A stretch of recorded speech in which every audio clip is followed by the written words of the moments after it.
Hey everyone, I'm Sean. Welcome back to the Yosted. I got a question for you about potato towers. Do they actually work at getting you more potatoes in a smaller amount of space? Or is that all one big lie, misinformation, a Facebook meme from years ago that's still spread around today that just isn't true? A lot of my research online seems to indicate that potato towers actually don't get you more potatoes, and your yields are usually much lower than they would be if you just threw them in the ground. Now, I'm really interested in the answer to this question because this is the first year we've done potatoes in earnest. We've done sweet potatoes on the homestead for many years with pretty good success, but now that we're doing regular potatoes and they seem to be doing pretty well, I want to maximize my yield.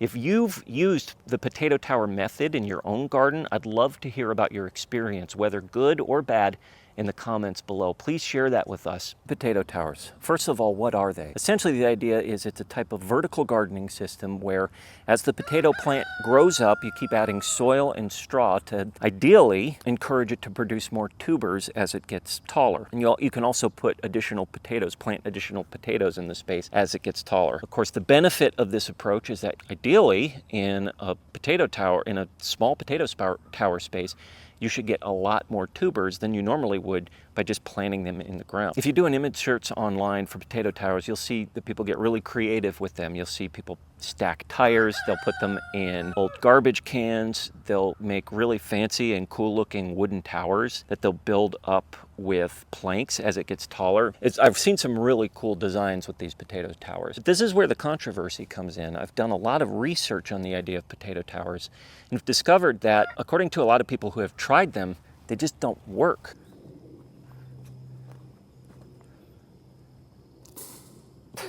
Potato towers are essentially a form of extreme hilling. The idea is you layer feet, not inches, but feet of extra soil and hay into a potato tower and maybe add some additional potatoes as you go. And one tower will produce 100 pounds of potatoes. That's the pitch. But the reality is, at least from the anecdotes that I've read, is that's not the results that people get. One complaint that I see coming up again and again with people that have tried this method is that they'll dig out those deep towers that they've created with layers and layers of straw, and they'll only find a handful of potatoes in them. It seems to be an issue that comes up for a lot of people that have tried this method. Let's have a little bit of a sidebar on hilling itself. Why is hilling important? You'll see that I'm hilling my sweet potatoes here.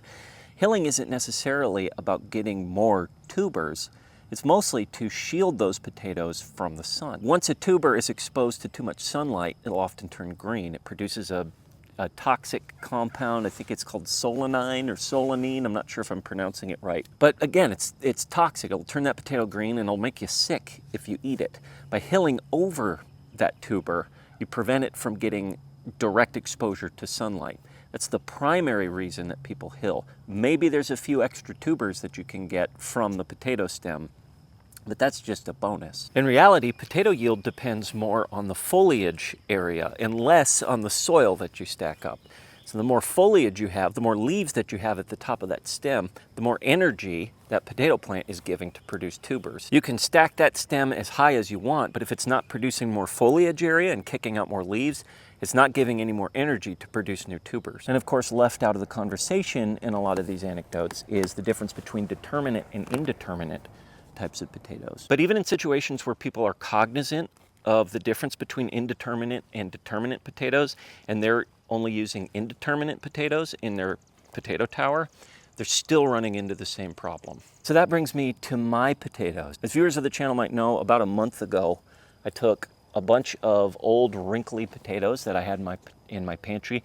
I have no idea whether they're indeterminate or determinate. They were just wrinkly and they're pushing out a bunch of stems and chits. I dug some trenches in a plot in my garden and I put those potatoes in there. I covered them with compost and then I covered them with a bit more straw. It didn't take long for them to rocket, for them to take off. And I'm very happy that they did because I've never really grown potatoes on this homestead before. I think I tried briefly the very first year that we got here and they died. They didn't do very well. It was a very poor crop. They certainly didn't grow like these potatoes are growing. The issue that I started to run into was that a lot of my potatoes stems were starting to sag. They were growing so tall and so big that they were losing support and they're starting to tip over. So I came up with this method of keeping my potatoes hilled. I think it's going to be a pretty simple project. I've got a couple pieces of old rebar that I have lying in my barn. These are, I think, 3 feet, 2.5, maybe 3 feet in length. I've got some chicken wire also that I found in my barn, just old chicken wire that hasn't been put to use. And I'm going to take that and attach the chicken wire to the strategically placed rebar posts, connect them with zip ties, cut off the excess with my aviation snips, and see how it goes. And then I'll take some more straw from the chicken run and pile it in there so that it's well and truly hilled up, and hopefully it gives those potatoes, those tubers, extra room to grow.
So now that I've shown you how I built this thing, is really easy.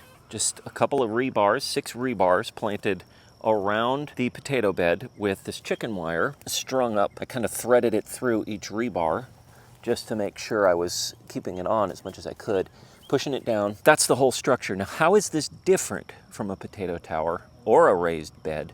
And what do I think the benefits are? Number one, unlike a potato tower, I was able to plant a full complement, a full spread of potatoes in the ground. It's not just 2 or 3 potatoes that I've put in a stacked column. It's a whole bunch of them, a whole mess of potatoes that I was able to get in the ground. Number two, also unlike a potato tower, I'm able to maximize my foliage area, which again is how these plants produce tubers. Their foliage is spread out, it collects all that energy from the sun and uses that energy to produce tubers. Again, something you're not getting a maximal effort from when you use a tower. However, like a tower, I am able to hill. Hilling is important. It lets you keep those tubers away from the sun and maybe grow a handful more than you would otherwise, and keep that hilling area pressed up against the stems of the potatoes. Why not just build a raised bed, you might be asking. You can build very tall raised beds, put potatoes in them and put them in the ground and then work the straw up as you go. Primarily the reason I didn't go with a raised bed is because it's semi-permanent. Once you've got a raised bed in the ground, it's a lot harder to remove it. I do not want this structure here beyond potato harvesting season. I might move the potatoes somewhere else. I might put a cover crop here. I don't want a semi-permanent raised bed in this area. This cage, this basket that I've created around these potatoes makes it very easy for me to just remove the whole setup, roll this chicken wire up, take these rebars in, pull those up from the ground, and have the naked ground back to do other things with if I want to. So what's the final verdict? Are potato towers a scam? Well, I think scam is probably too harsh of a word. If you use a potato tower, you'd probably still get potatoes, but not as much as you would if you just threw them in the ground. That's where I think this structure comes into play. I think it's the best of both worlds. We'll see. I'll have to see what my crop actually yields, but I think it's going to be good. I'm able to keep my hilling up against my potatoes. I'm able to remove this whole structure when I'm done with it, and I'm able to maximize foliage area on my potatoes and get as many in the ground as I can. This whole plot is covered with potatoes. It's ready to go. So we'll see how it goes, but I think I get the best of both worlds. As I said at the beginning of the video, if you've tried a potato tower, I'd love to hear what your results were, whether they were good or bad. Please share those in the comments, because if a bunch of people come back and say, hey, potato towers actually work, then I may give them a shot. This structure is just based on the research I had on the efficacy or lack of efficacy on potato towers. We'll see how it does.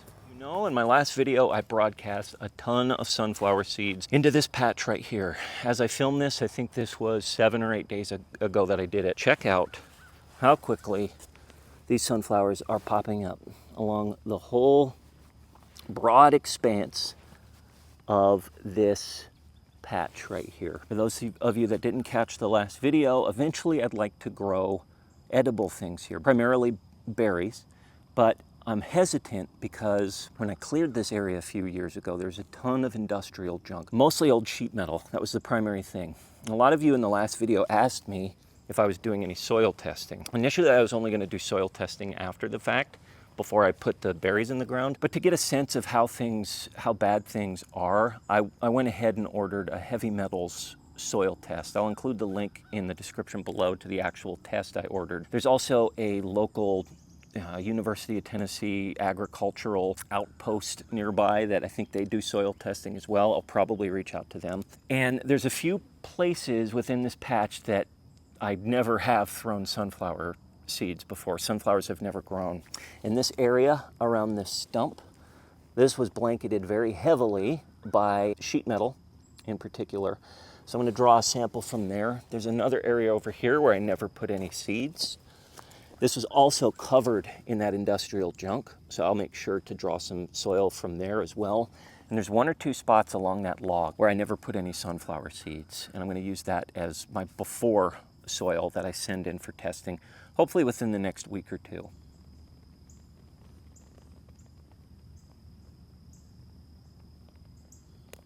Also in the previous video, you may remember the comfrey. I took a big old comfrey bush, took its cuttings apart, put the cuttings and several of the crowns that I got from that one comfrey bush into the ground here. Now, those of you that are familiar with comfrey may not be surprised to see that I'm already getting shoots from these crowns. It didn't take long at all. It's just been a little bit over a week.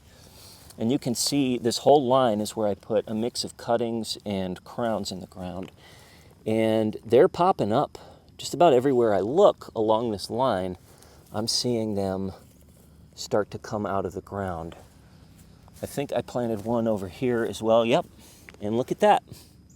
We've got shoots coming out of the ground. That didn't take long. I'm surprised at how quick the comfrey is regrowing in the new spots, but I shouldn't be surprised because this stuff is essentially a kind of weed. It's very hardy. It'll grow anywhere, especially in our clay. So the fact that it's taken off like it is makes me very happy.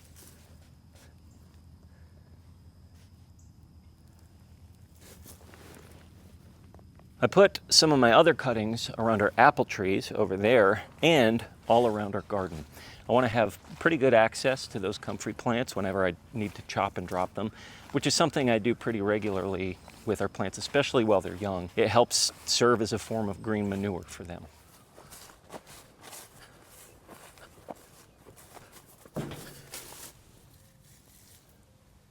All right, so I've hatched out meat chickens. I've hatched out laying chickens.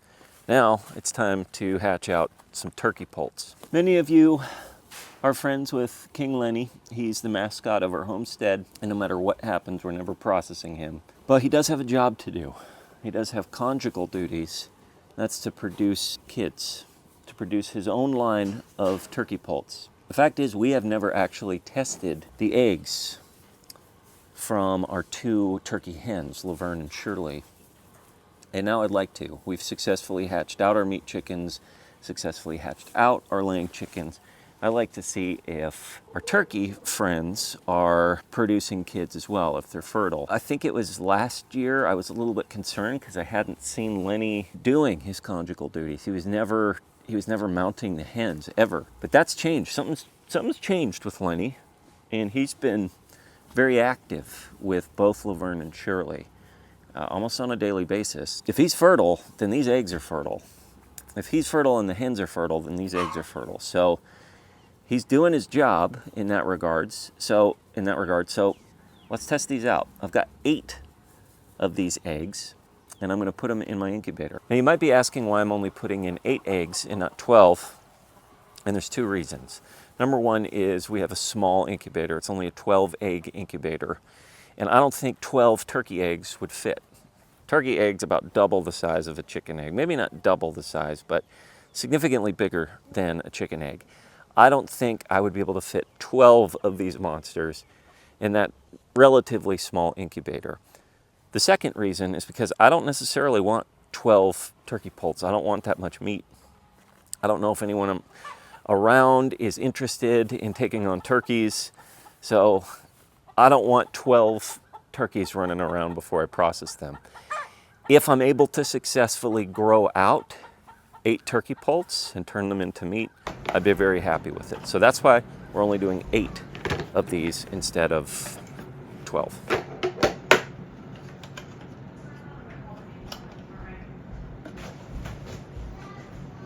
Okay, so the little turner mechanism in my incubator is not working with the turkey eggs. Turkey eggs are too big, so they won't turn when the little turner at the bottom activates. So I'm going to have to turn these things by hand 3 times a day. And I say 3 times a day because I don't want them laying on the same side night after night for subsequent nights. So, if it's on side X on one night, if I flip it 3 times the next day, it'll be on side O the next night. So I'm marking each egg with an X on one side and an O on the other side, so I can tell where they're at in their flip cycle. Turkey eggs are 28-day incubation periods as opposed to chicken eggs, which are 21. So until I get to the last 2 or 3 days, the lockdown period, I'm going to have to flip these things 3 times a day or 5 times a day, whatever I need to do. Which is fine. That's how people did it before they had these fancy new incubators that have the automatic turners. People went in and they flipped the eggs manually. I'm fine with doing that. I just need to remember to do it. So I'm going to set an alarm on my phone so I don't forget. But hopefully, it'll be worth it. And we'll have turkey poults at the end of the month or at the end of next month. That's the hope. Knock on wood. Cross my fingers. We'll see these turkey poults in 28 days.